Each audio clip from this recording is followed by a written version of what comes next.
الشهيد ماجد علي محمد رحيم.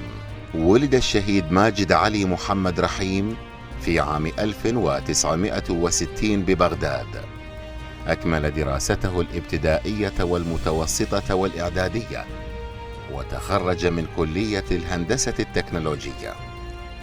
واعتقل الشهيد ماجد من قبل النظام البعثي السابق في عام 1981 في معتقل أبو غريب ونقرة السلمان مع كل من أخوته هادي ومنير ونزار، بعد أن هجرت عائلته وصودرت جميع أموالهم المنقولة وغير المنقولة.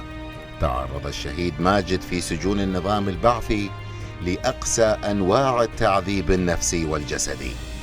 في الأعوام الأولى من اعتقاله كان ذوو الشهيد يزوروه، ولكن بعد ذلك انقطعت أخباره إلى ما بعد سقوط نظام البعث عام 2003، حيث وجد اسمه ضمن قوائم الشهداء في المقابر الجماعية.